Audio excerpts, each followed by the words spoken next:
கர்த்தராகிய இயேசு கிறிஸ்துவின் நாமத்தில் திரும்பவும் உங்கள் எல்லாரையும் இந்த வேத பாட நேரத்திற்கு மிக அன்போடு வரவேற்கிறோம். இன்று நாங்கள் கற்றுக்கொள்ள போகும் சங்கீதம் 105. இதுவும் ஒரு நீண்ட சங்கீதம். இதையும் நாங்கள் 2ஆக பிரித்து படிக்க போகிறோம். இந்த சங்கீதத்திற்கு மிகவும் எளிதில் ஒரு நல்ல தலைப்பை நாங்கள் கொடுக்கலாம். 7ஆம் வசனத்தில் சொல்லப்பட்டுள்ளது, அவரே நம்முடைய தேவனாகிய கர்த்தர். அதை எங்கள் தலைப்பாக வைத்து இந்த சங்கீதத்தை நாங்கள் ஆழமாக கற்றுக்கொள்ள போகிறோம். அவரே நம்முடைய தேவனாகிய கர்த்தர். சங்கீத புத்தகங்களில் நீங்கள் பொதுவாக அவதானிக்கக்கூடிய ஒரு காரியம், தேவ அறிவு எங்களுக்கு மிக தெளிவாக எடுத்து கொடுக்கப்பட்டுள்ளது.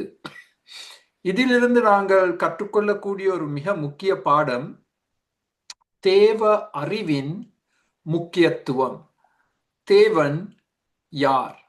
தேவன் யார்? புதிய ஏற்பாட்டில் பவுல் சபைகளுக்காக ஜெபிக்கும் பொழுது தேவனுடைய அறிவில் வளர வேண்டும் என்று அவர் சபைகளுக்காக ஜெபித்தார். அதை நாங்கள் பழைய ஏற்பாட்டிலும் காணக்கூடியதாக இருக்கின்றது. வேதத்தின் அடிப்படையில் எங்கள் தேவன் யார் என்பதை நாங்கள் விளங்கிக் கொள்ளுதல் மிக முக்கியம். நான் திரும்ப திரும்ப எடுத்து கூறும் ஒரு காரியம், அறிவு அனுபவமாக மாற வேண்டும். அறிவு அனுபவமாக மாற வேண்டும். நாங்கள் இந்த சங்கீதத்திலிருந்து தேவனை குறித்து 12 காரியங்களை நாங்கள் கற்றுக்கொள்ள முடியும். 12 காரியங்கள். முதலாவதாக 1ஆம் வசனத்திலும் 3ஆம் வசனத்திலும் சொல்லப்பட்டுள்ளது, அவருடைய நாமம் பரிசுத்தமானது. தேவனுடைய நாமம் பரிசுத்தமானது. அதை நாங்கள் திரியேக தேவனை நாங்கள் படிக்கும் பொழுது அதை நாங்கள் காணக்கூடியதாக இருக்கின்றது. பரமபிதா பரிசுத்தமானவர், தேவகுமாரன் பரிசுத்தமானவர், அதே போல் பரிசுத்த ஆவியானவர் பரிசுத்தமானவர். இந்த பரிசுத்தம் என்ற வார்த்தையின் அர்த்தம் என்ன? அவர் முற்றிலும் வித்தியாசமானவர். முற்றிலும் வித்தியாசமானவர். அதுதான் எபிரேய மொழியிலும் கிரேக்க மொழியிலும் உள்ள அர்த்தம். பரிசுத்தம் என்ற வார்த்தையின் அர்த்தம், அவர் முற்றிலும் வித்தியாசமானவர். அவரை நாங்கள் யாருக்கும் ஒப்பிட முடியாது. He is totally different, he is transcendent, ஆங்கிலத்தில் சொல்ல போனார். ஆனால் ஒரு 2ஆம் அர்த்தமும் இருக்கு.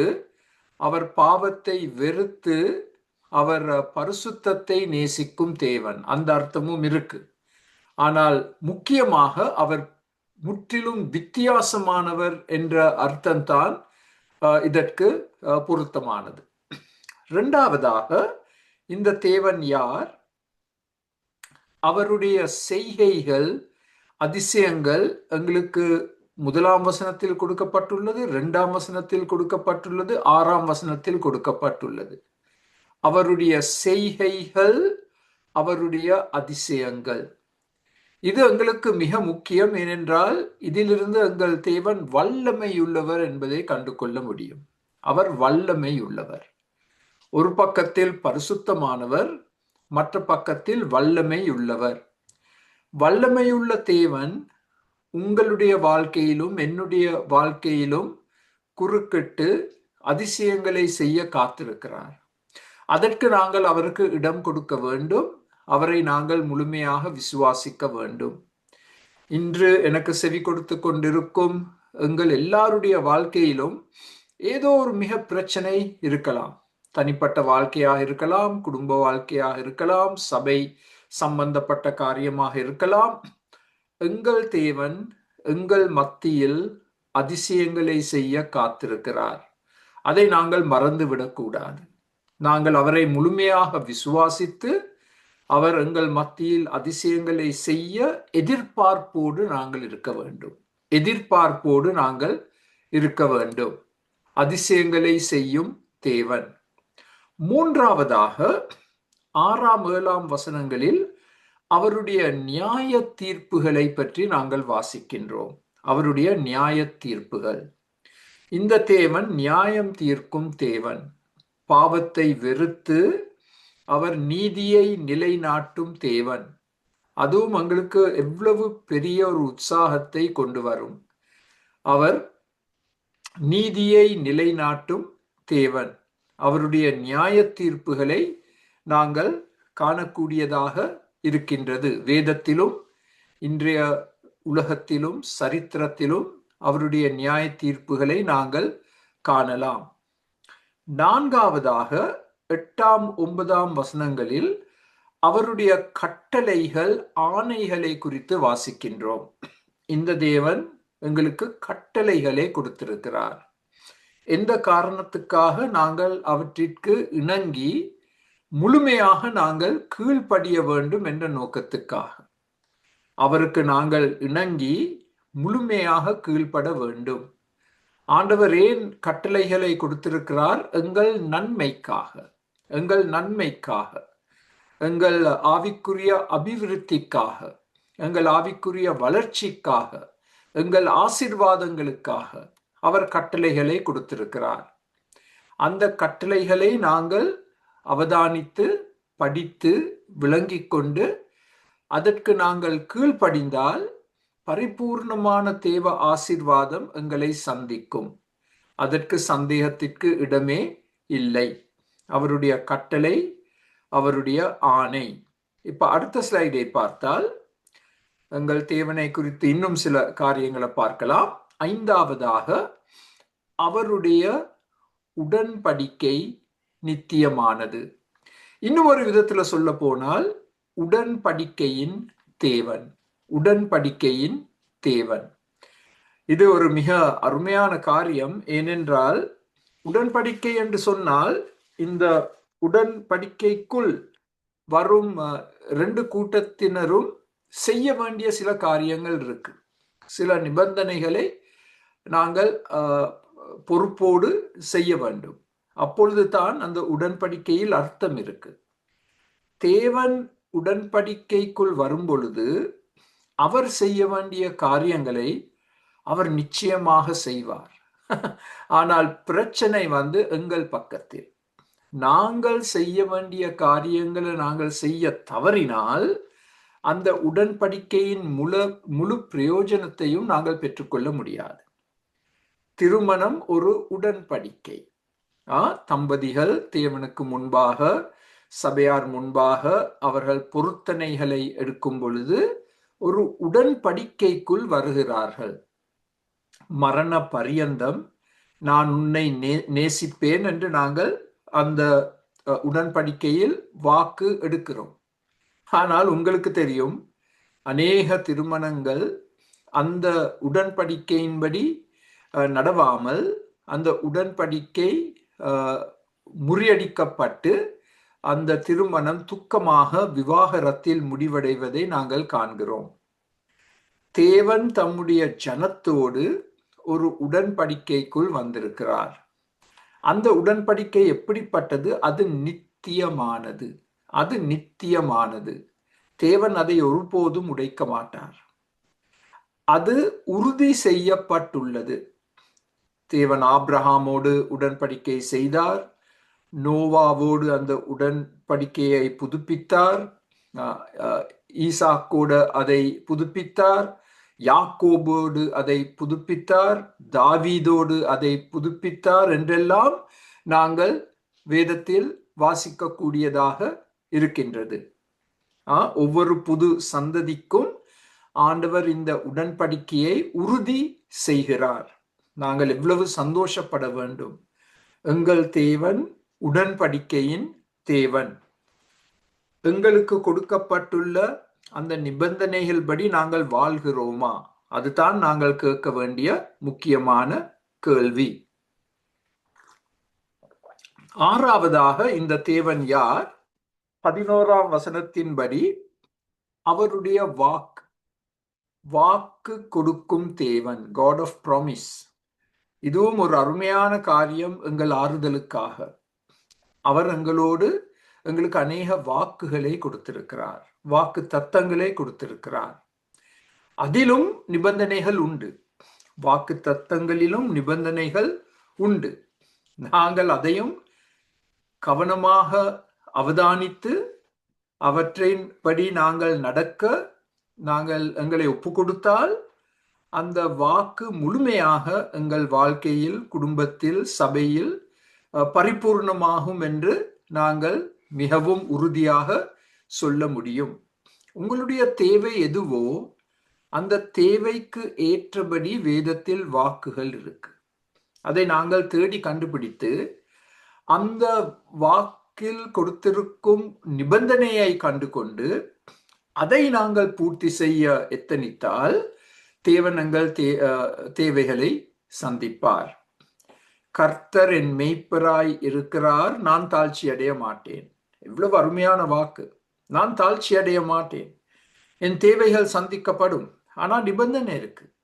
கர்த்தர் என் மேய்ப்பராய் இருக்கிறபடியால் இந்த கர்த்தரை நான் என் இரட்சகராக மேய்ப்பராக ஏற்றுக்கொண்டு அவர் என்னை வழிநடத்த நான் அவருக்கு அனுமதி கொடுக்க வேண்டும். அவர் என்னை வழிநடத்தினால் நான் அவருடைய ஆடு, அவர் என்னுடைய மேய்ப்பன். அப்பொழுது அவர் முழு பொறுப்பையும் எடுத்து என்னுடைய எல்லா தேவைகளையும் சந்திப்பார். அது ஒரு சின்ன உதாரணம். வாக்களிக்கும் தேவன். 7வதாக 14ஆம் வசனத்தில் அவருடைய பாதுகாப்பை குறித்து நாங்கள் வாசிக்கின்றோம். தேவ ஜனத்தை பாதுகாக்கும் தேவன். தேவ ஜனத்திற்கு எவ்வளவோ எதிரிகள், எவ்வளவோ எதிரிகள், 4 பக்கத்திலும் எதிரிகள்.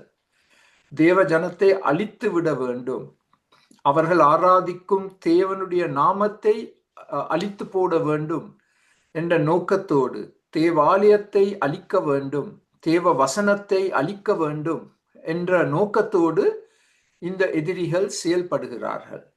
ஆனால் தேவன் மிக அற்புதமாக தம்முடைய மக்களை பாதுகாத்து இந்த நாள் வரைக்கும்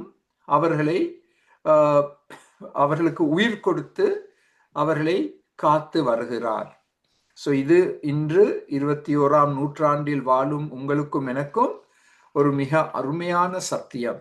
நீங்கள் எங்கு வாழ்ந்தாலும், எவ்வளவு பயங்கர காரியங்கள் உங்களை சூழ்ந்திருந்தாலும் தேவ பாதுகாப்பு உங்களோட கூட இருக்கின்றது.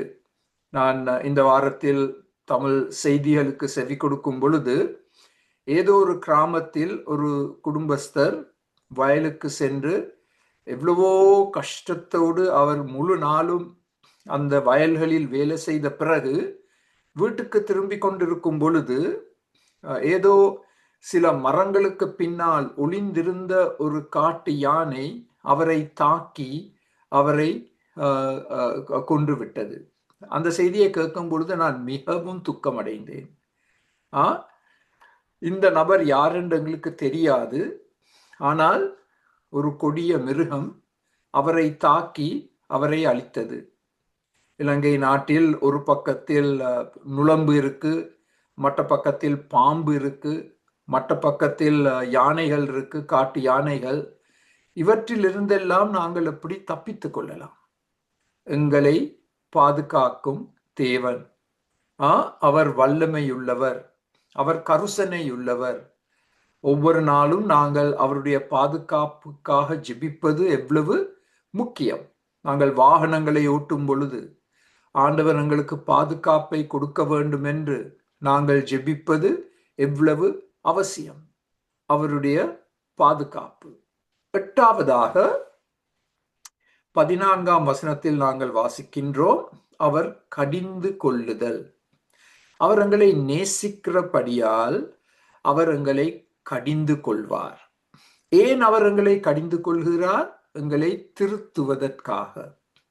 நாங்கள் ஏதோ ஒரு வழியில் பிரயாணிக்கும் பொழுது, ஒரு முயல் பாதையில் சென்று கொண்டிருக்கும் பொழுது அவர் எங்களை கடிந்து கொண்டு, இது சரியான பாதை அல்ல, இந்த பாதையில் நீ நடக்கக்கூடாது, என்று சரியான பாதையை எங்களுக்கு காண்பித்து அவர் எங்களை திருத்த முயற்சி எடுக்கிறார். நாங்கள் அவர் கடிந்து கொள்ளுதலுக்கு செவி கொடுக்க வேண்டும். செவி கொடுத்து நாங்கள் எங்களை மாற்றிக்கொள்ள வேண்டும். அதுதான் மனம் திரும்புதல். மனம் திரும்புதல் என்று சொன்னால் எங்கள் மனதில் மனமாற்றம் ஏற்பட்டு நாங்கள் அந்த மன மாற்றத்தின்படி எங்கள் வாழ்க்கையை மாற்றிக்கொள்வது. அதுதான் மனம் திரும்புதல் என்ற வார்த்தையின் அர்த்தம். ஸோ அவர் கடிந்து கொள்ளுவார் எங்களை நேசிக்கிறபடியால். நாங்கள் அவருடைய முழுமையான ஆசீர்வாதத்திற்குள் வர வேண்டும் என்ற நோக்கத்துக்காக அவர் எங்களை கடிந்து கொள்வார். 9வது, அவர் முறியடிக்கும் தேவன். அவர் முறியடிக்கும் தேவன். 16ஆம் வசனத்தில் அது சொல்லப்பட்டுள்ளது. 16ஆம் வசனத்தில் அவர் தேசத்திலே பஞ்சத்தை வருவித்து ஆகாரம் என்னும் ஆதரவு கோலை முற்றிலும் முறித்தார். அது இன்னொரு விதத்துல சொல்ல போனால் அவருடைய நியாய தீர்ப்பின் ஒரு அம்சம் என்று நாங்கள் சொல்லலாம். ஒரு நாட்டிற்கு பஞ்சம் வருவது. நான் ரூத் புத்தகத்தை கற்றுக்கொண்டு வருகிறேன். அங்கே நாங்கள் வாசிக்கின்றோம், பெத்லெஹேம் ஊரில் பஞ்சம், கொடிய பஞ்சம். அதனால் நயோமியும் கணவரும் அவர்களுடைய 2 புத்திரரும் பெத்லெஹேம் ஊரை விட்டு மோவாப் தேசத்திற்கு சென்றார்கள் என்று வாசிக்கின்றோம். அது ஒரு பிழையான தீர்மானம். ஆனால் அந்த பிழையான தீர்மானத்துக்கூடாகவும் ஆண்டவர் கிரியை செய்து உலகத்திற்கு இரட்சகரை கொடுத்தார். அவர் முறியடிக்கும் தேவன். எதை முறியடிக்கிறார்? எங்களுடைய உணவை பஞ்சத்தின் மூலமாக முறியடிக்கிறார். அது வேதத்தில் தேவன் பொதுவாக பாவிக்கும் ஒரு நியாய தீர்ப்பு என்று நாங்கள் சொல்லலாம். உணவில்லாமை, தண்ணீர் இல்லாமை, தீஸ் ஆர் பேசிக் நெசசிட்டிஸ். இது எங்களுக்கு மிகவும் அவசியமான மூல பொருட்கள். அதை ஆண்டவர் தொட்டு அதை ஆண்டவர் முறியடிக்கும் பொழுது நாங்கள் மிகவும் தாழ்த்தப்படுகிறோம். மிகவும் தாழ்த்தப்பட்டு ஆண்டவரை நாங்கள் இன்னும் அதிகமாக தேட நாங்கள் எங்களை ஒப்பு கொடுக்கிறோம். அதுதான் அந்த பஞ்சத்தின் முக்கிய காரணம். ஆண்டவரை தேட வேண்டும். முறியடிக்கும் தேவன். 10வது, இது ஒரு மிக அருமையான சத்தியம். 17ஆம் வசனத்தில் நாங்கள் வாசிக்கின்றோம், அவர் அனுப்பும் தேவன். தீர்க்கதரிசிகளை அனுப்பினார், இறுதியில் இரட்சகரை அனுப்பினார். இன்று ஊழியக்காரரை உலகத்தின் 4 திசைகளிலும் அனுப்பி கொண்டிருக்கும் தேவன். அனுப்புவதற்கு முன் எது நடக்க வேண்டும்? அழைப்பு வர வேண்டும். தேவனுடைய அழைப்பு வரும். அந்த அழைப்புக்கு நாங்கள் இணங்கும் பொழுது தேவன் எங்களை அனுப்புகிறார். யோசேப்பை பற்றி இன்றைய பாட முடிவில் நாங்கள் கொஞ்சம் பார்க்க போகிறோம். ஆண்டவர் யோசேப்பை அனுப்பினார். இஸ்ரவேல் மக்களை அவர்களுடைய பஞ்ச நேரத்தில் காப்பதற்காக, இஸ்ரவேல் மக்களை மாத்திரமல்ல முழு உலகத்தையும் பஞ்சத்திலிருந்து காப்பதற்காக தேவன் ஒரு மனிதனை தெரிந்தெடுத்தார், யோசேப்பு. அவரை அழைத்தார், அவரை அனுப்பினார். இன்று கூட நாங்கள் அவருடைய குரலை கேட்டு, அவருடைய அழைப்பை கேட்டு அதற்கு நாங்கள் இணங்கினால் ஆண்டவர் எங்களை அனுப்ப காத்திருக்கிறார். ஆண்டவரை அறியாத மக்கள் மத்தியில் எங்களை அனுப்ப காத்திருக்கிறார். ஆண்டவருடைய சபையை கட்டி எழுப்புவதற்காக அவர் எங்களை அனுப்ப காத்திருக்கிறார். அதற்கு நாங்கள் எங்களை ஒப்பு கொடுப்போமா? அதுதான் கேட்க வேண்டிய கேள்வி. 11ஆம் சத்தியம் 9ஆம் வசனத்தின்படி நினைவு கூறும் தேவன், எங்களை ஒருபோதும் மறவாத தேவன். அதனால்தான் நாங்கள் அந்த பாட்டை மிகவும் நேசிக்கின்றோம். என்ன பாட்டு? என்னை மறவா இயேசுநாதா. சில சமயங்களில் தேவன் என்னை மறந்து விட்டார் என்ற ஒரு உணர்ச்சி வரும். அது ஒரு உணர்ச்சி. உணர்ச்சிகளை நாங்கள் நம்ப முடியாது. உணர்ச்சிகள் மாறிக்கொண்டே இருக்கும். ஆண்டவர் என்னை மறந்து விட்டார். ஆண்டவர் எங்களை ஒருபோதும் மறக்க மாட்டார். அவர் எங்களை எப்பொழுதும் நினைவு கூறும் தேவன். நினைவு கூறுவது மாத்திரமல்ல, எங்களை சந்திக்க காத்திருக்கிறார். ஆங்கிலத்தில் அதற்கு ஒரு அழகான வார்த்தை பாவிக்கப்படுகிறது, visit. God visited his people. அதன் அர்த்தம் என்ன? தேவன் தம்முடைய ஜனத்தை கவனத்திற்குள் எடுத்து அவர்கள் கஷ்டத்தில் இருக்கிறார்களே என்று அவதானித்து அவர்களுக்கு உதவியை அனுப்பும் தேவன். அதுதான் நினைவு கூறுதலின் அர்த்தம், முழு அர்த்தம். எங்கள் நிலைமையை அவர் பார்த்து உணர்ந்து எங்களுக்காக பரிதபித்து உதவியை அனுப்பும் தேவன், நினைவு கூறும் தேவன். அடுத்த ஸ்லைடை பார்ப்போம். அடுத்த ஸ்லைடில் எங்கள் தேவன் யார் என்பதை குறித்து 12ஆம் காரியம், அவருடைய ஜனம். இந்த தேவனுக்கு ஒரு ஜனம் இருக்கின்றது. அந்த ஜனம்தான் இரத்தத்தினால் மீட்டெடுக்கப்பட்ட மக்கள். பழைய ஏற்பாட்டில் அவருடைய ஜனம் என்று சொன்னால் அவர் தெரிந்தெடுத்த யூத மக்கள். ஆனால் இன்று அவருடைய ஜனம் என்று சொன்னால் திருச்சபை. கர்த்தராகிய இயேசு கிறிஸ்துவின் தூய இரத்தத்தால் கழுவப்பட்டு ரட்சிக்கப்பட்ட, முத்திரை இடப்பட்ட அவருடைய ஜனம். இது எவ்வளவு ஒரு பெரிய சிலாக்கியம்! அவருடைய ஜனம் என்று அழைக்கப்படுவதற்கு ஆண்டவர் எவ்வளவு பெரிய சிலாக்கியத்தை எங்களுக்கு கொடுத்திருக்கிறார். சிலாக்கியம் மாத்திரமல்ல, அதோடு பொறுப்புகளும் கொடுக்கப்பட்டுள்ளது. பொறுப்புகள், பிரிவிலேஜ் அண்ட் ரெஸ்பான்சிபிலிட்டி, ரெண்டும் ஒன்றாக இயங்கும். நாங்கள் ரெண்டையும் பிரிக்க முடியாது. ஒரு பக்கத்தில் சிலாக்கியங்கள் இருக்கு, மற்ற பக்கத்தில் பொறுப்புகள் இருக்கு. இந்த சங்கீதம் 105 நாங்கள் வாசிக்கின்றோம், சிறிய எண்ணிக்கையுள்ளவர்கள். இந்த ஜனம் உலகத்தாரோடு ஒப்பிட்டு பார்த்தால் சிறிய எண்ணிக்கை உள்ளவர்கள். இன்று கூட உண்மையாக ரட்சிக்கப்பட்டவர்களுடைய எண்ணிக்கை மிகவும் குறைவு. நாங்கள் நினைக்கலாம் பெரிய எண்ணிக்கையில் இருக்கிறார்கள் என்று. ஆனால் அப்படி அல்ல. சிலர் கிறிஸ்தவர் என்ற பெயரை தரித்து கொண்டும் அந்த விதத்தில் வாழாமல் இருப்பதை நாங்கள் எல்லாம் அவதானித்திருக்கிறோம்.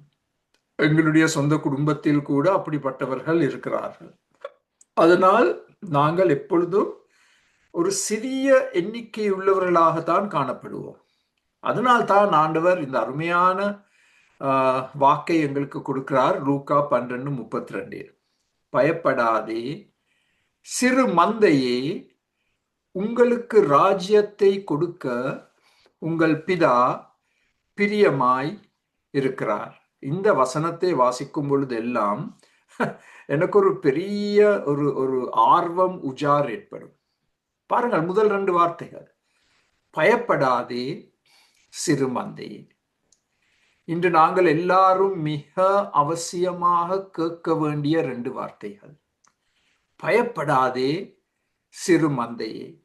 ஐயோ, நாங்கள் சிறிய எண்ணிக்கையில் தானே இருக்கிறோம். 10-15 பேர் தானே என் சபையில் இருக்கிறார்கள். ஆண்டவருக்கு அது தெரியும். நாங்கள் சிறு மந்தை என்பதை ஆண்டவர் அறிந்திருக்கிறார். நாங்கள் பயப்படக்கூடாது. எங்களுக்கு விரோதமாக செயல்படும் பயங்கர சக்திகள், எங்களை அழிப்பதற்கு, எங்களை இல்லாமல் ஆக்குவதற்கு, எங்கள் சாட்சியை சீர்குலைப்பதற்காக காத்திருக்கும் பயங்கர சக்திகள். ஆனால் ஆண்டவர் கூறுகிறார், பயப்படாதே சிறு மந்தையே, உங்களுக்கு ராஜ்யத்தை கொடுக்க உங்கள் பிதா பிரியமாயிருக்கிறார். பரமபிதா எங்களுக்காக ஏற்படுத்தி இருக்கும் அந்த ராஜ்யத்தை கொடுக்க காத்திருக்கிறார். அதனால் நாங்கள் பயப்பட அவசியம் இல்லை. அவருடைய ஜனம் 12ஆம் வசனத்தின்படி நாங்கள் மறக்கக்கூடாத ஒரு காரியம், நாங்கள் பரதேசிகள். அதாவது இந்த பூமிக்கும் எங்களுக்கும் ஒரு சம்பந்தம் இல்லை. நாங்கள் எப்பொழுதும் பிரயாணித்துக் கொண்டிருக்கும் பரதேசிகள். இந்த உலகம் எங்களுக்கு ஒத்து போகாது. இந்த உலகத்தின் பெருமதிகள் எங்கள் பெருமதிகளுக்கு முற்றிலும் வித்தியாசமானவைகள். அதனால் நாங்கள் உலகத்தாரை போல் நாங்கள் வாழ முடியாது. உலகத்தின் பெருமதிகளை எங்கள் பெருமதிகளாக நாங்கள் ஏற்றுக்கொள்ள முடியாது. நாங்கள் பரதேசிகள். ஏதோ ஒரு சின்ன காலத்திற்கு இந்த பூமியில் வாழ்ந்து ஆண்டவரோடு நாங்கள் ஒரு நாள் சேர்க்கப்படுவோம். அது வரைக்கும் நாங்கள் பரதேசிகள் என்பதை மறந்துவிடக் கூடாது. 14ஆம் வசனத்தின்படி நாங்கள் ஒடுக்கப்பட்டவர்கள். எங்களுக்கு எங்களை எல்லாரும் பெரிதாக ஏற்றுக்கொள்ள மாட்டார்கள். எங்களை கணம் பண்ண மாட்டார்கள். எங்களுக்கு முதலிடத்தை கொடுக்க மாட்டார்கள். எங்களை ஒதுக்கி வைப்பார்கள். ஒடுக்கப்பட்டவர்கள். இதை அநேக நாடுகளில் நாங்கள் காண்கிறோம். கிறிஸ்தவர்கள் மிக சிறிய எண்ணிக்கையில் இருக்கும் நாடுகளில் அங்கிருக்கும் கிறிஸ்தவர்கள் எவ்வளவாக ஒடுக்கப்படுகிறார்கள். சரியான தொழில் வாய்ப்புகள் இல்லை. கல்விக்கென்று சரியான வாய்ப்புகள் இல்லை. இதையெல்லாம் ஆண்டவர் அறிந்திருக்கிறார். நாங்கள் ஒடுக்கப்பட்ட மக்கள். ஆனால் 5ஆம் வசனத்தின்படி நாங்கள் தெரிந்து கொள்ளப்பட்டவர்கள். அது ஒரு ஆச்சரியம். எவ்வளவு பெரிய ஆச்சரியம். நான் எப்பொழுதும் கேட்கிற ஒரு கேள்வி அதுதான். ஆண்டவரே, நீர் ஏன் என்னை தெரிந்தெடுத்தீர்? Why did you choose me, Lord? ஆண்டவர் எங்களை தெரிந்தெடுப்பதற்கு காரணம் என்ன? அவருடைய சுயசித்தம். நாங்கள் நல்லவர்கள் என்று அவர் அவதானித்து எங்களை தெரிந்தெடுக்கவில்லை. இது அவருடைய நித்தியமாக அவர் வைத்திருந்த நோக்கம். நாங்கள் தெரிந்து கொள்ளப்பட்டவர்கள். I am chosen. அவருக்கு சொந்தமாகும்படியாக அவர் எங்களை தெரிந்தெடுத்தார். அதே 5ஆம் வசனத்தில் நாங்கள் ஆபிரகாம் யாக்கோபின் பிள்ளைகள். தெளிவாக அப்படி சங்கீதத்தில் சொல்லப்பட்டுள்ளது. ஆபிரகாம் யாக்கோபின் பிள்ளைகள். அதன் அர்த்தம் என்ன? இவர்கள் தலை சிறந்த ஆவிக்குரிய தலைவர்கள். ஆண்டவர் எங்களுக்கென்று தலை சிறந்த ஆவிக்குரிய தலைவர்களை கொடுத்திருக்கிறார். மூப்பர்களை கொடுத்திருக்கிறார். ஊழியக்காரர்களை கொடுத்திருக்கிறார். அதற்காக நாங்கள் ஆண்டவருக்கு நன்றி செலுத்த வேண்டும். அவர்கள் எங்களை வழிகாட்டும் விதத்தில் நாங்கள் நடக்க வேண்டும்.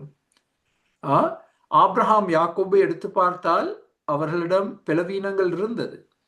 ஆனாலும் ஆண்டவர் அவர்களை அபிஷேகித்து தம்முடைய பணியில் அவர்களை வல்லமையாக பாவித்தார் என்பதை நாங்கள் காணக்கூடியதாக இருக்கின்றது.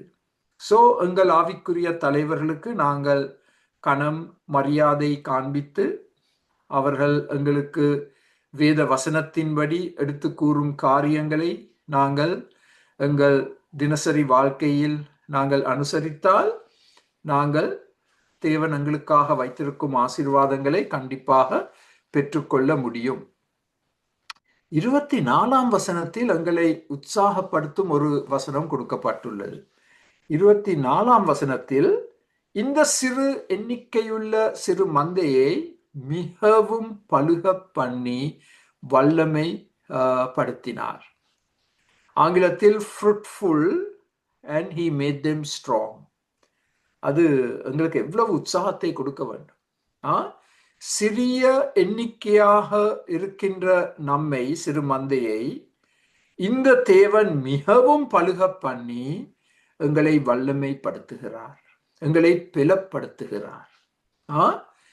நாங்கள் அதைரியப்படக்கூடாது. ஐயோ, நான் தனிமையாக இருக்கிறேனே, என்னுடைய தோட்டத்தில், என்னுடைய கிராமத்தில் என்னை சூழ்ந்து ஆண்டவரை அறியாத மக்கள் தானே இருக்கிறார்கள் என்று நீங்கள் எண்ணிக்கொண்டிருக்கலாம். அது உண்மை, அது முற்றிலும் உண்மை. ஆனால் ஆண்டவர் உங்களை பலுக பண்ணி உங்களை பலப்படுத்துவார், வல்லமைப்படுத்துவார். அவருடைய நோக்கங்களை உங்கள் மூலமாக பூர்த்தி செய்வதற்காக ஆண்டவர் காத்திருக்கிறார். அதற்கு நாங்கள் இடம் கொடுக்க வேண்டும். ஒவ்வொரு நாளும் இதை நாங்கள் ஒரு ஜெபமாக ஜெபிக்கலாம். ஆண்டவரே, இன்று எங்களை பலுக பண்ணி எங்களை வல்லமைப்படுத்தும், எங்களை பலப்படுத்தும், எங்கள் எண்ணிக்கையை அதிகரிக்க செய்யும். ஒவ்வொரு நாளும் புது புது ஆத்துமாக்கள் ரட்சிப்படைய ஆண்டவரே நீர் கிரிகை செய்தருளும். அவருடைய ஜனம். இப்ப அடுத்த ஸ்லைடை பார்ப்போம். இப்போ ஒரு புதிய தலைப்பு, ஆண்டவரை குறித்து 12 காரியங்களை பார்த்தோம் ஒரு சங்கீதத்திலிருந்து. இப்பொழுது அதே சங்கீதம் 105 தேவ ஜனத்தின் பொறுப்புகள் என்ன? அநேக சிலாக்கியங்கள் இருக்கு, எங்கள் பொறுப்புகள் என்ன? அதுவும் இந்த சங்கீதத்தில் திட்ட தெளிவாக நமக்கு காண்பிக்கப்பட்டுள்ளது. 6 முக்கிய பொறுப்புகளை குறித்து உங்களுக்கு சுட்டிக்காட்ட விருப்பப்படுகிறேன். முதலாம் பொறுப்பு 1, 2 வசனத்தின்படி கர்த்தரை துதித்து பாடி கீர்த்தனம் பண்ணுதல். அந்த 3 வார்த்தைகளும் பாவிக்கப்பட்டுள்ளது. துதித்து பாடி கீர்த்தனம் பண்ணுதல். இன்னும் ஒரு விதத்தில் சொல்ல போனால் கர்த்தரை ஆராதிப்பது. கர்த்தரை ஆராதிப்பது. இதை நான் போன வாரமும் உங்களுக்கு எடுத்து காண்பித்தேன். சங்கீதம் 103, 104, 105 எப்படி ஆரம்பிக்கின்றது? கர்த்தரை துதியுங்கள், அவரை பாடுங்கள், கீர்த்தனம் செய்யுங்கள். அதுதான் ஆரம்ப வசனம் 3 சங்கீதங்களில். அதுதான் ஸ்டார்ட். இதுதான் எங்களுடைய முதன்மையான பொறுப்பு. இதை நான் போன வாரத்தில் உங்களுக்கு சுட்டி காட்டினேன். எங்களுடைய முதன்மையான பொறுப்பு கர்த்தரை துதித்து பாடி கீர்த்தனம் பண்ணுதல். 2ஆம் பொறுப்பு அவரை நாங்கள் பிரசித்திப்படுத்துதல், பேசுதல், அறிக்கையிடுதல்.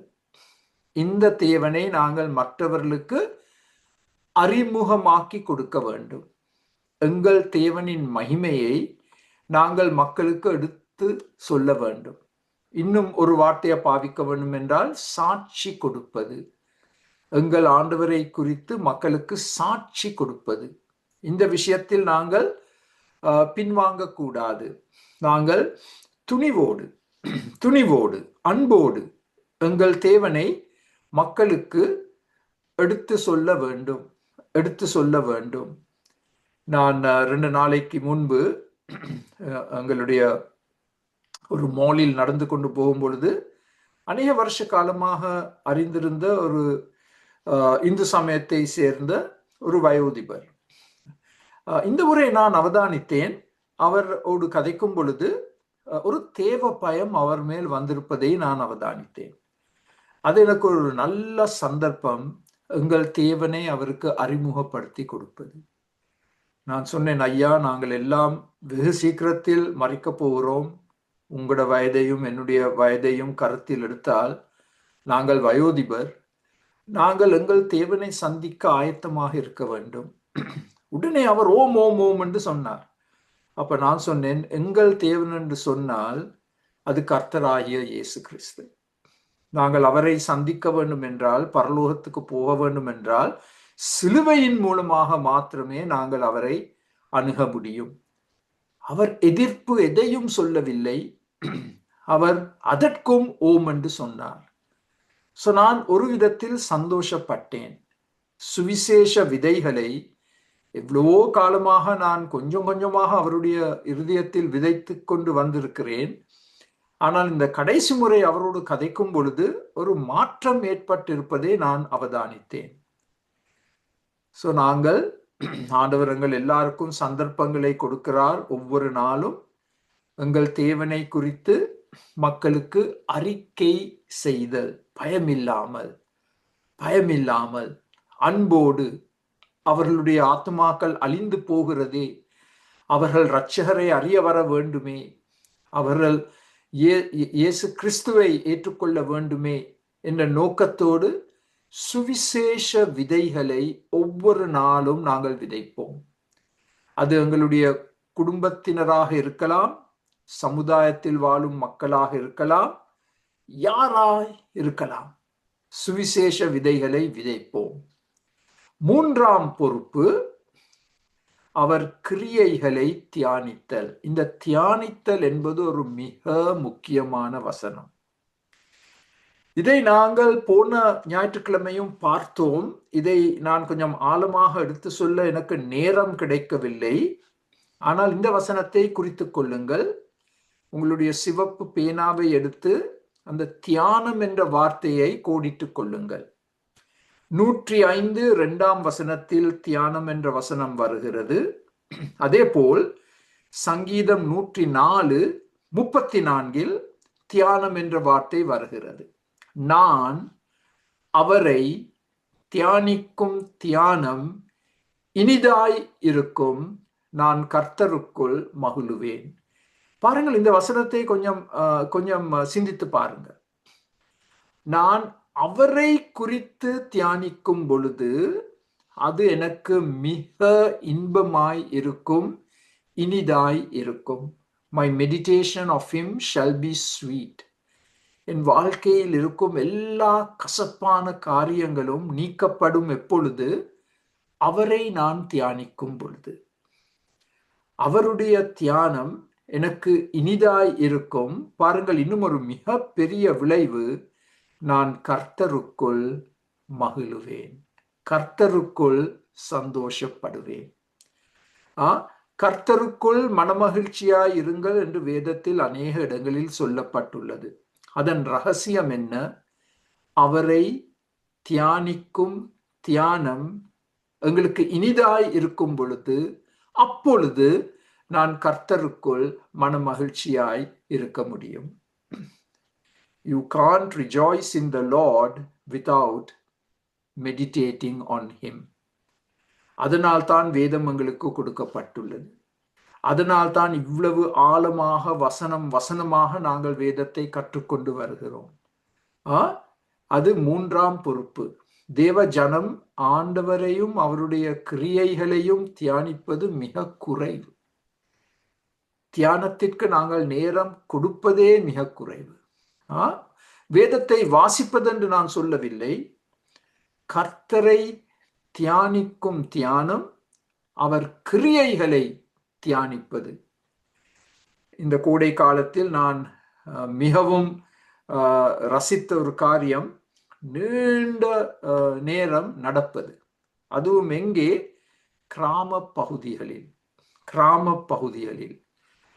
கோதுமை வயல்கள் மத்தியில் 1 மணி தியாலம் நடப்பது. அப்படி நடக்கும் பொழுது இயற்கையின் அழகை பார்த்து மதிமயங்கி என் சிருஷ்டிப்பின் தேவனை இன்னும் அதிகமாக நான் அறிய வந்தேன், நேசிக்க ஆரம்பித்தேன். சிருஷ்டிப்பை நாம் தியானிக்கும் பொழுது, பறவைகளை பார்க்கும் பொழுது, சில விலங்குகளை பார்க்கும் பொழுது, ஒரு குட்டி பாம்பை பார்க்கும் பொழுது, இவற்றை எல்லாம் பார்த்து பரவசம் அடைந்தேன். ஆண்டவருடைய இயற்கை அழகு. அப்போ எங்கள் ஆண்டவர் இதை பார்க்கலும் எவ்வளவு அழகானவர் என்ற ஒரு முடிவுக்கு நாங்களே வரக்கூடியதாக இருக்கின்றது. அதனால் உங்களுக்கு நான் கொடுக்கும் சவால், நேரம் எடுத்து அவரை நாங்கள் தியானிக்க வேண்டும். நேரம் எடுத்து அவர் கிரியைகளை தியானிக்க வேண்டும். அப்பொழுது எங்கள் வாழ்க்கையில் இருக்கும் எல்லா கசப்பும் அகற்றப்பட்டு, எங்கள் வாழ்க்கை இனிதாக்கப்பட்டு, நாங்கள் கர்த்தருக்குள் மகிழ்ச்சியாக இருக்க முடியும். 4ஆம் பொறுப்பு 3ஆம் வசனத்தின்படி அவரை மேன்மை பாராட்டுதல். அவரை மேன்மை பாராட்டுதல். நாங்கள் அநேக காரியங்களை குறித்து பாராட்ட நாங்கள் விருப்பப்படுகிறோம். அது எங்கள் கிராமமாக இருக்கலாம், குடும்பமாக இருக்கலாம், எங்கள் கல்வியாக இருக்கலாம், அனுபவங்களாக இருக்கலாம். ஆனால் அவற்றை எல்லாம் நாங்கள் ஒரு பக்கத்தில் வைத்துவிட்டு அவரை நாங்கள் மேன்மை பாராட்ட வேண்டும். 3ஆம் வசனம். இப்ப அடுத்த ஸ்லைடில் இன்னும் சில பொறுப்புகள் கொடுக்கப்பட்டிருக்கு. 5ஆம் பொறுப்பு கர்த்தரை தேடுதல். 3ஆம் 4ஆம் வசனத்தில் அது உச்சரிக்கப்பட்டுள்ளது. Seek the Lord, கர்த்தரை தேடுங்கள். இது பழைய ஏற்பாட்டில் திரும்ப திரும்ப கொடுக்கப்பட்ட சவால். தீர்க்கதரிசிகள் தேவ ஜனத்தை பார்த்து திரும்ப திரும்ப கொடுத்த சவால். கர்த்தரை தேடுங்கள். அதன் அர்த்தம் என்ன? அதனால்தான் புல்லட் உருவில் உங்களுக்கு 1, 2, 3, 4, 5, 6, 7, 8 காரியங்களை கொடுத்திருக்கிறேன். This is as practical as it gets. கர்த்தரை தேடுங்கள் என்று சொன்னால் அதன் அர்த்தம் தான் என்ன? இப்ப நாங்க சும்மா சொல்லலாம் கர்த்தரை தேடுங்கள் என்று. அதை நாங்கள் விளக்க வேண்டும். சோ இதுதான் அதன் அர்த்தம். 8 காரியங்கள். இதையே நீங்கள் ஒரு தனிப்பட்ட செய்தியாக உங்கள் மக்களுக்கு எடுத்து சொல்ல முடியும். இந்த ஒரு குறிப்பை வைத்து கர்த்தரை தேடுங்கள் என்ற ஒரு சவாலை வைத்து நீங்கள் உங்கள் ஜனத்திற்கு, மந்தைக்கு நீங்கள் உபதேசத்தை கொடுக்க முடியும். முதலாவதாக இதன் அர்த்தம் என்ன? கர்த்தருக்கு முதலிடம் கொடுங்கள். எங்கள் தொழிலுக்கல்ல. இன்று அநேகர் தங்கள் தொழிலுக்குத்தான் முதலிடம் கொடுக்கிறாங்க. இன்னும் கொஞ்சம் மணித்தியாலங்கள் வேலை செய்ய முடியுமான்னு சொன்னா பட்டண்டு ஓம்னு சொல்றோம். மற்ற காரியங்களை எல்லாம் மறந்து விட்டு கர்த்தருக்கு முதலிடம் கொடுங்கள். கர்த்தருக்கு, கர்த்தருடைய தினத்தில் அவருக்கு முதலிடம் கொடுத்தல். அது ஞாயிற்றுக்கிழமை. ஞாயிற்றுக்கிழமை ஓய்வு நாள் அல்ல. ஓய்வு நாள் சனிக்கிழமை. ஞாயிற்றுக்கிழமை கர்த்தருடைய தினம். கர்த்தருடைய தினத்தில் அவருக்கு முதலிடம் கொடுத்தல். வேற எந்த காரியத்திற்கும் நான் இடம் கொடுக்காமல் ஆண்டவருக்கு முதலிடம் கொடுப்பது கர்த்தரை தேடுவதற்கு சமம். Don't give God leftover time. இதை நான் திரும்ப திரும்ப எடுத்து கூறும் ஒரு காரியம். மிஞ்சிய நேரத்தை ஆண்டவருக்கு கொடுப்பது ஒரு அவமரியாதை. மற்ற எல்லா காரியங்களையும் செய்து முடித்துவிட்டு 1/2 மணித்தியாலம் இருக்கு, அதை ஆண்டவருக்கு கொடுக்கிறேன் என்று சொல்வது நாங்கள் செய்யக்கூடிய ஒரு மிக பெரிய அவமரியாதை. Give God the first and the best. ஆங்கிலத்தில் நான் இதை திரும்ப திரும்ப எல்லாருக்கும் எடுத்து சொல்வேன். Give God the first and the best. முதலிடம் கொடுங்கள். அவரோடு நேரம் செலவழிப்பது அது கர்த்தரை தேடுதலுக்கு சமம். அவரோடு நேரம் செலவழித்தல். மூன்றாவது, நெருங்கிய முறையில் அவரை அறிய வருதல். கர்த்தரை தேடுதல் என்று சொன்னால் நெருங்கிய முறையில் அவரை அறிய வருதல். Intimacy with God. நான்காவதாக, இந்த விஷயத்தில் விடாமுயற்சி காண்பிப்பது. அநேக தடைகள் வரும்.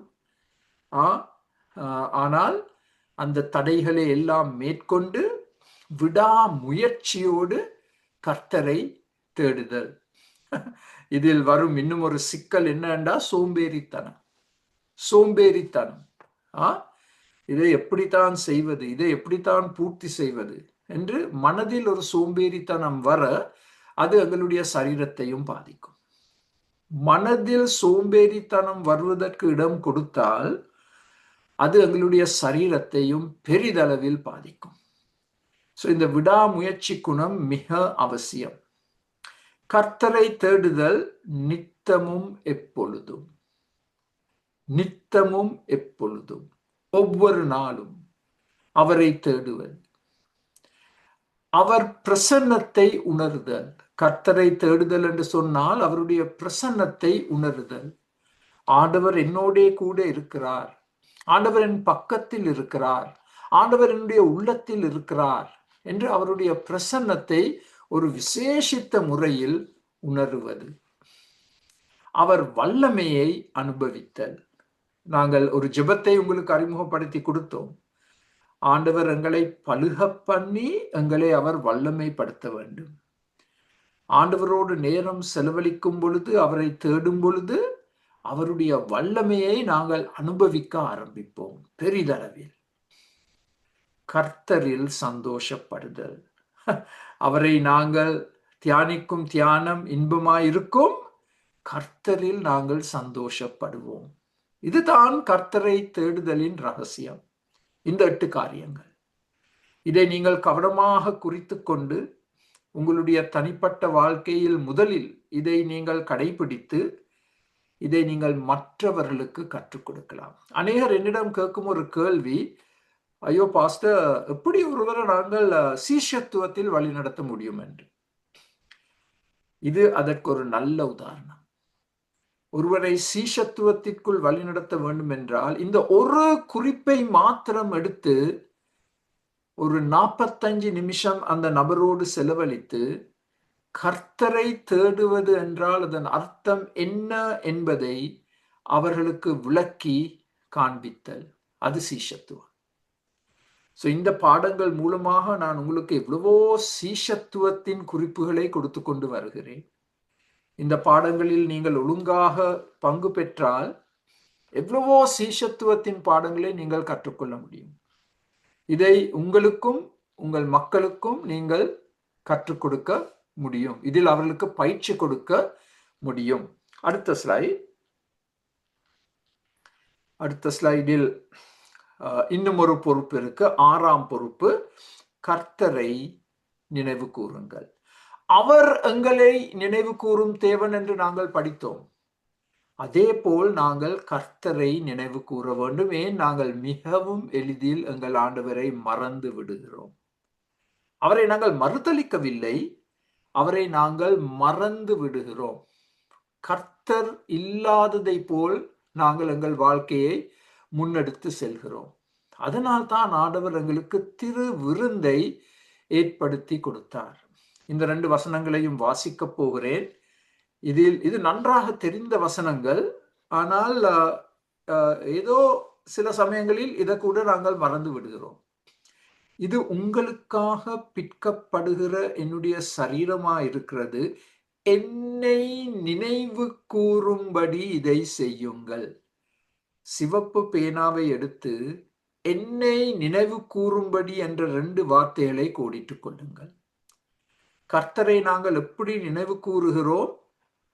திருவிருந்தில் அப்பத்தை நாங்கள் ஒன்றாக உட்கொள்ளும் பொழுது அவருடைய சரீரத்தை நினைவு கூறுகிறோம். அவருடைய சரீரம் எவ்வளவாக எங்களுக்காக பாடுகளை அனுபவித்தது. போஜனம் பண்ணின பின்பு அவர் அந்தபடியே பாத்திரத்தையும் எடுத்து, இந்த பாத்திரம் என் இரத்தத்தினால் ஆகிய புதிய உடன்படிக்கையாய் இருக்கிறது. நாங்கள் படித்தோம் அவர் உடன்படிக்கையின் தேவன் என்று. இந்த உடன்படிக்கையின் தேவன் எங்களோடு ஒரு புதிய உடன்படிக்கைக்குள் வந்திருக்கிறார், கர்த்தராகிய இயேசு கிறிஸ்துவின் இரத்தத்தின் மூலமாக. நீங்கள் இதை பானம் பண்ணும் போதெல்லாம் என்னை நினைவு கூறும்படி இதை செய்யுங்கள். அவருடைய இரத்தம் எனக்காக சிந்தப்பட்டதே என்ற சத்தியத்தை நினைவு கூறும்படியாக, திரும்ப திரும்ப நினைவு கூறும்படியாக இந்த பாத்திரத்தில் பங்கெடுக்கிறோம். கர்த்தரை நினைவு கூறுங்கள். இதை நான் இன்னும் ஒரு விதத்தில் செய்கிறேன்.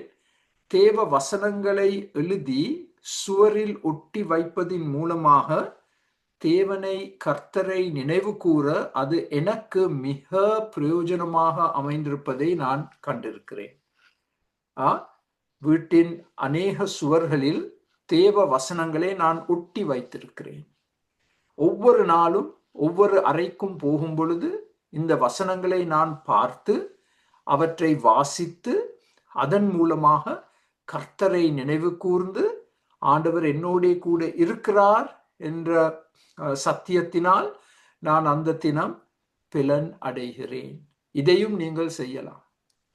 தேவ வசனங்களை எழுதி நீங்கள் பார்க்கக்கூடிய இடங்களில் அவற்றை நீங்கள் வைத்தால், ஒட்டி வைத்தால், தொங்க வைத்தால், அதன் மூலமாக நீங்கள் கர்த்தரை நினைவு கூற முடியும். இப்ப அடுத்த ஸ்லைடை பார்க்க போகிறோம். அடுத்த ஸ்லைடில் எங்களுக்கு 17ஆம் வசனத்தில் இருந்து 23ஆம் வசனம் வரைக்கும் ஒரு தனிப்பட்ட நபரை குறித்து சில சத்தியங்கள் கொடுக்கப்பட்டுள்ளது.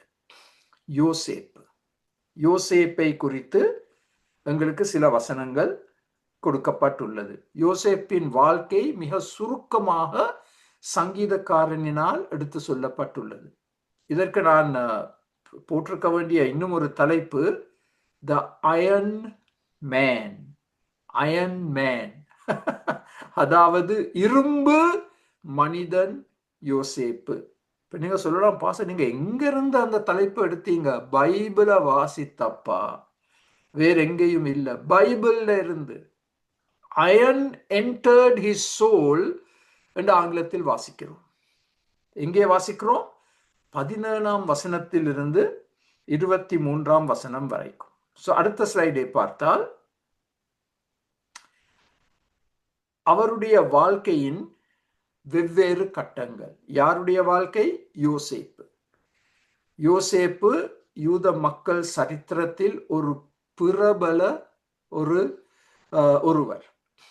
இப்பொழுது அவருடைய கதை எல்லாருக்கும் நன்றாக தெரிந்திருந்தபடியால் அவருடைய கதை ஒரு சுருக்கமாக எடுத்து சொல்லப்படுகிறது.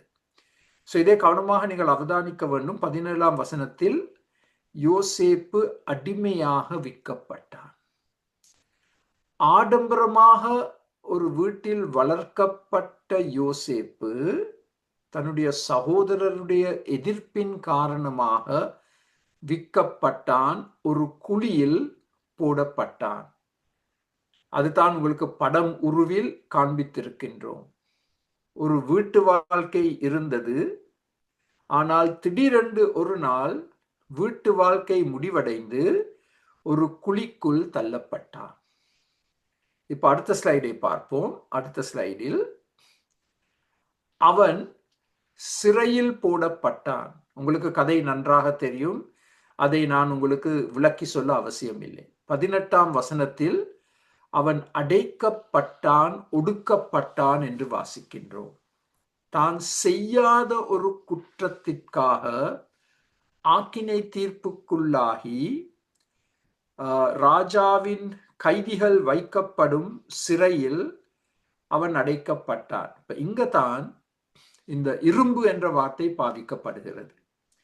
அவனுடைய கால்கள் இரும்பு சங்கிலிகளினால் கட்டப்பட்டு, அவனுடைய கழுத்திலும் ஒரு இரும்பு சங்கிலி போடப்பட்டு, அவன் அசையாதபடிக்கு ஒரே இடத்தில் உட்கார்ந்திருக்கும்படியாக அவனுடைய சுதந்திரம் முழுமையாக பறிக்கப்பட்டது. சுதந்திரம் முழுமையாக பறிக்கப்பட்டது. உங்களுக்கும் எனக்கும் தெரியும், சுதந்திரம் பறிக்கப்பட்டால் அது மிக எளிதில் பெரிய மன அழுத்தத்தை கொண்டு வர முடியும். Depression, when freedom is taken away. So இங்கே சங்கீதக்காரன் மிக அழகாக சொல்றார், சரீரத்தில் சங்கிலிகள் போடப்பட்ட போதிலும், கால்களில் சங்கிலிகள் போடப்பட்டது, இரும்பு சங்கிலிகள், கழுத்திலும் ஒரு இரும்பு சங்கிலி போடப்பட்டது. அதன் மூலமாக, கவனமாக செவி கொடுங்கள், அதன் மூலமாக இரும்பு அவனுடைய உள்ளத்திற்குள் புகுந்து, it gave him mental toughness, அவனுக்கு மன வலிமையை கொடுத்தது. mental toughness, மன வலிமை. ஸோ ஆண்டவர் எங்களுக்கு மன வலிமையை கொடுக்க வேண்டும் என்று சொன்னால் சங்கிலி அனுபவத்துக்கூடாக எங்களை எடுத்து செல்வார். அதற்கு விரோதமாக நாங்கள் போராட முடியாது. யோசேப்பு அதற்கு விரோதமாக போராடவில்லை, அதற்கு இணங்கினான். சங்கிலி வாழ்க்கை, சிறை அனுபவம், சங்கிலி வாழ்க்கை. கால்களில் நடக்க முடியாது, கழுத்து அசைக்க முடியாது.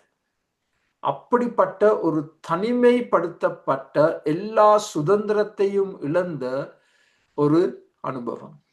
அதன் மூலமாக அவனுடைய உள்ளத்திற்குள், அவனுடைய மனதிற்குள் இரும்பு சென்றது என்று நாங்கள் வாசிக்கிறோம். ஆங்கிலத்தில் மிக அழகாக iron entered his soul என்று சொல்லப்பட்டுள்ளது. அதாவது ஆண்டவர் அவனை ஆயத்தம் செய்கிறார் அரசாட்சி செய்வதற்காக. அரசாட்சி செய்வதற்கு எது மிக அவசியம்? மன பலன், மென்டல் ஸ்ட்ரென்த். அது இல்லாவிட்டால் அரசாட்சி செய்ய முடியாது. அதை ஒரு பள்ளிக்கூடத்தில் ஆண்டவர் யோசேப்புக்கு கற்றுக் கொடுக்கவில்லை, ஒரு சிறையில் சங்கிலி அனுபவத்திற்கூடாக அதை கற்றுக் கொடுக்கிறார், அந்த அனுபவத்தை பெற்றுக்கொள்கிறார். எங்களில் எவ்வளவு பேர் இப்படிப்பட்ட ஒரு வாழ்க்கையை வாஞ்சிப்போம்?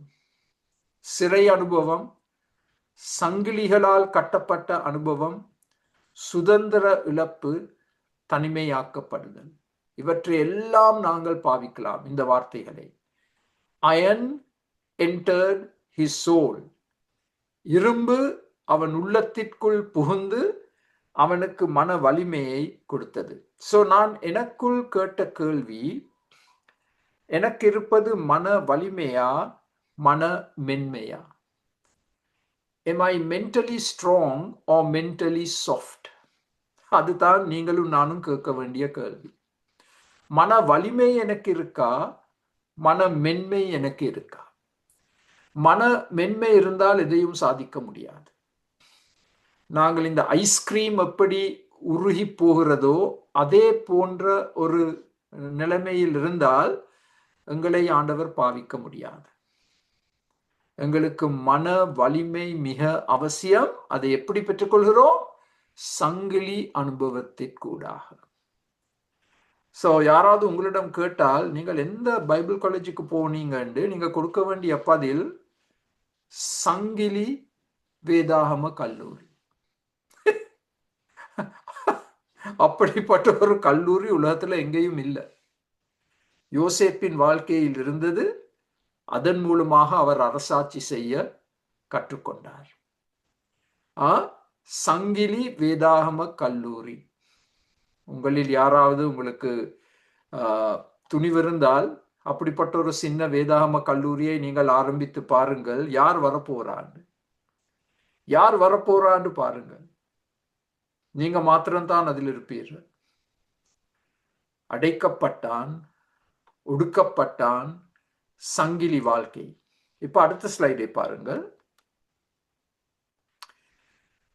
புடமிடப்பட்டான், சோதிக்கப்பட்டான். 19ஆம் வசனம். எவ்வளவு அழகாக சங்கீதக்காரன் சில வார்த்தைகளை தெரிந்தெடுத்து அந்த வார்த்தைகள் மூலமாக யோசேப்பின் வாழ்க்கையை எங்களுக்கு விபரித்து காண்பிக்கின்றார். அந்த சிறையில் அவன் புடமிடப்பட்டான், சோதிக்கப்பட்டான். எந்த காரணத்துக்காக? அவன் உண்மையுள்ளவன் என நிரூபிக்கப்படுவதற்காக. That he was a man of integrity and faithful. உண்மையுள்ளவன், நேர்மையுள்ளவன் என்பதை நிரூபித்து காண்பதற்காக புடமிடப்பட்டான், சோதிக்கப்பட்டான். அருமையானவர்களே, ஆண்டவர் உங்களை பாவிக்க வேண்டும் என்று சொன்னால் அந்த 2 தான் அவசியம். உண்மையுள்ளவனாக நான் காணப்பட வேண்டும், நேர்மையுள்ளவனாக காணப்பட வேண்டும். Faithful and a man of integrity. அதை யோசேப்பு சிறையில் மேலதிகமாக கற்றுக்கொண்டான். இதற்கு முன்பும் அந்த குணாதிசயங்கள் இருந்தது. ஆனால் அது இன்னும் ஒரு உயர்வான கட்டத்திற்கு எடுத்து செல்லப்பட்டது இந்த சிறை அனுபவத்தின் மூலமாக. இப்பொழுது சந்தோஷமான செய்தி 20ஆம் வசனத்தில், கர்த்தருடைய நேரத்தில் விடுதலை செய்யப்பட்டான். அந்த கர்த்தருடைய நேரத்தில் என்ற 2 வார்த்தைகளை நீங்கள் கோடிட்டுக் கொள்ள வேண்டும். ஆண்டவருக்கு தெரியும் நான் எப்பொழுது தயார் என்று. உங்களுக்கு தெரியாது, எனக்கு தெரியாது, எங்களுடைய அதிகாரிகளுக்கு அது தெரியாது. ஆண்டவருக்கு மாத்திரம்தான் தெரியும்.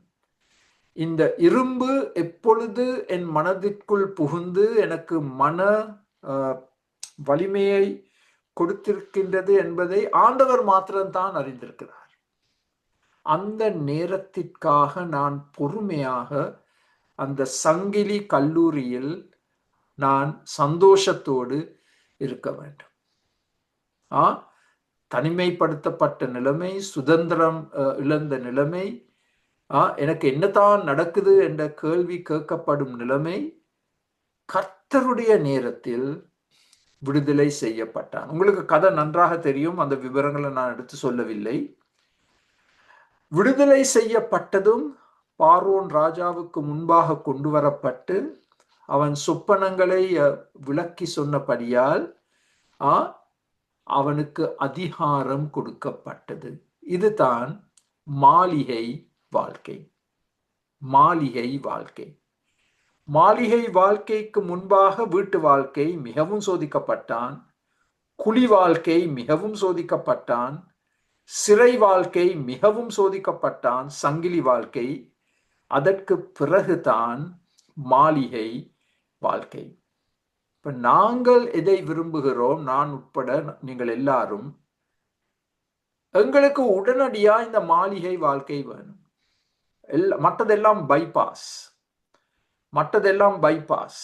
வீட்டு வாழ்க்கை முக்கியம் இல்லை, எனக்கு குழி அனுபவங்கள் வேணாம்.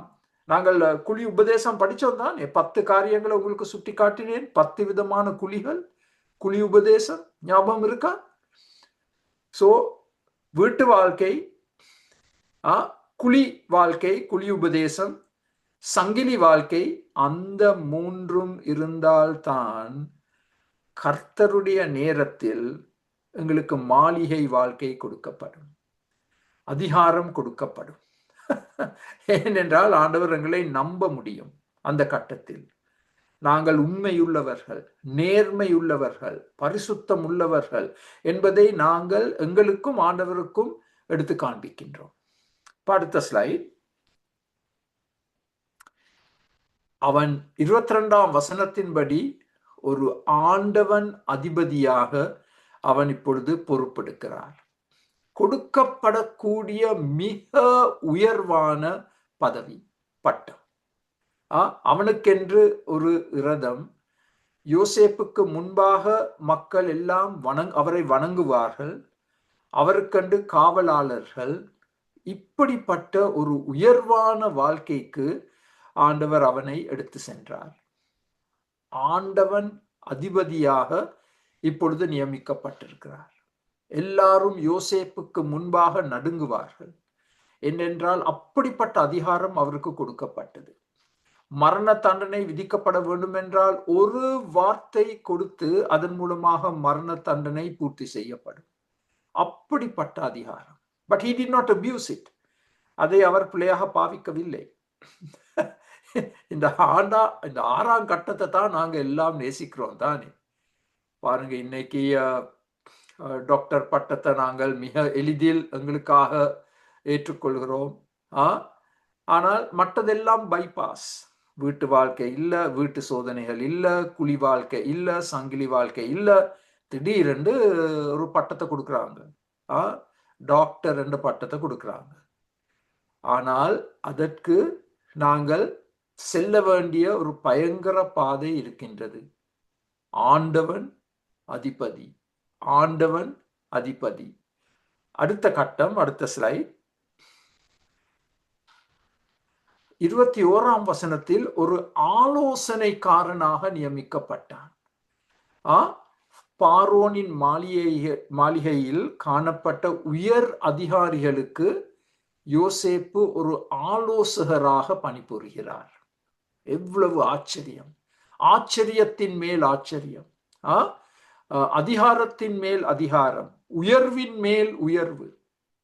அந்த அதிகாரிகள் எல்லாம் யோசேப்பின் பாதத்தில் உட்கார்ந்து அவர் எடுத்து கூறும் ஞானத்தை பெற்றுக்கொண்டு, அறிவை பெற்றுக்கொண்டு செயல்பட போறார்கள். ஆலோசனைக்காரன். 7வது, யோசேப்பின் வாழ்க்கையை சுருக்க சொல்ல போனால் சங்கீதக்காரன் எடுத்து சொல்லுகிறபடி 21ஆம் வசனம். அடுத்த ஸ்லைடில் 23ஆம் வசனத்தில் இது ஒரு மிகவும் மன உருக்கமான கட்டம். ஒன்றிணைக்கப்பட்டான். எவ்வளவோ வருஷ காலமாக தான் மிகவும் நேசித்த தன் அப்பாவை விட்டு பிரிந்து இப்பொழுது ஆண்டவருடைய நேரத்தில் அந்த தகப்பனாரோடு ஒன்றிணைக்கப்பட்டான். இதை நடித்து காண்பித்தால் எல்லாரும் அழ ஆரம்பிப்பார்கள். என் மகனே என்று யாக்கோபு அழுது அழுது தேம்பி தேம்பி அழுது தன்னுடைய மகனுடைய வல்லமையுள்ள கரங்களில் தன் முகத்தை புதைக்கிறார். தன் மகனுடைய வல்லமையுள்ள தோள்களின் மேல் தன் கண்ணீர் நிறைந்த முகத்தை புதைக்கிறார் யாக்கோபு. நீ மரித்து விட்டாய் என்று தானே நான் நம்பியிருந்தேன். இப்படிப்பட்ட ஒரு உயர்வான பட்டத்தில் உன்னை நான் கனவில் கூட காணவில்லை. What a reunion this is. ஆங்கிலத்தில் ஒரு வார்த்தை, reunion. ஒன்றிணைக்கப்பட்டான். தான் மிகவும் நேசித்த தன் அப்பாவோடு. இதுதான் யோசேப்பின் வாழ்க்கையின் மிக உயர்வான சந்தோஷ கட்டம் என்று சொல்லலாம். சகோதரரை கண்டு கொண்டான், இப்பொழுது அப்பாவை காண்கிறார். அப்பாவை காண்கிறார். அதிசயத்தின் மேல் அதிசயங்கள் நடைபெற்றுக் கொண்டிருக்கின்றது. அடுத்த ஸ்லைட், அது 8வது. இப்போ ஒரு கேள்விக்குறியோடு முடிக்க போறோம். உங்கள் வாழ்க்கை சரித்திரம் எப்படிப்பட்டது? படம் வரைந்து காட்ட முடியுமா? 8 படங்களை உங்களுக்கு காண்பித்தோம் யோசேப்பின் வாழ்க்கையை குறித்து. 8 படங்கள். படம் வரைந்து உங்கள் வாழ்க்கை சரித்திரத்தை நீங்கள் இப்பொழுது வரைந்து காட்ட முடியுமா? நான் வரைந்து காட்ட முடியுமா? அதற்கு 1-2 வார்த்தைகளை பாவித்து விளக்கம் கொடுக்க முடியுமா? சங்கீதக்காரன் திறமையாக செய்த விதத்தில் நாங்களும் எங்கள் வாழ்க்கையை 8 வார்த்தைகளை பாவித்து எங்கள் வாழ்க்கையை விவரிக்க முடியுமா? படம் வரைந்து. படம் வரைவதில் ஒரு தனி சிறப்பு இருக்கு. ஏனென்றால் இன்றைய சமுதாயத்தை எடுத்து பார்த்தால் அவர்கள் எப்படி மிகவும் திறமையாக கற்றுக்கொள்கிறார்கள்? படத்தை காண்பிப்பதின் மூலமாக. It's all visual. இப்ப எல்லாம் விஷுவல், எல்லாம் படம். அதனால்தான் என்னுடைய போதனைகளிலும் நான் அநேக படங்களை காட்டுறது. நான் செய்யும் எல்லா பவர் பாயிண்டிலும் எவ்வளவோ படங்களை நான் போடுறது. ஏனென்றால் படங்கள் மூலமாக நாங்கள் மிக திறமையாக சத்தியங்களை விளக்கி சொல்ல முடியும். ஸோ இதை நீங்க செய்தா உங்கள் வாழ்க்கை சரித்திரம் எப்படிப்பட்டது? 8 படங்களை வரைந்து நீங்கள் காட்ட முடியுமா? ஒரு வார்த்தையை பாவித்து அதை நீங்க செய்தா எனக்கு அனுப்பி வையுங்கள். அதை நான் பார்க்க விருப்பப்படுகிறேன். நீங்கள் திறமையான ஒரு ஓவியனாக இருக்க அவசியம் இல்லை. ஏதாவது உங்கள் சொந்த கையால் ஒரு படத்தை வரைந்து, இல்லாவிட்டால் உதவியை பெற்றுக்கொள்ளலாம். எனக்கு இப்படிப்பட்ட ஒரு படத்தை நீங்கள் வரைந்து கொடுக்க முடியுமாண்டு பார்ப்போம். உங்களில் எவ்வளவு பேர் இதை செய்ய போறீங்க. இது very good practical exercise. Very good practical exercise. ஏன் தெரியுமா? நீங்கள் இதை செய்தால் உங்கள் வாழ்க்கையில் செய்ய வேண்டிய திருத்தங்கள் என்ன என்பதை நீங்களே கண்டு கொள்ள முடியும். ஐயோ, நான் ஆண்டவரை தேடவில்லையே என்ற ஜப்புக்கு தானே நான் முதலிடம் கொடுக்கிறேன்.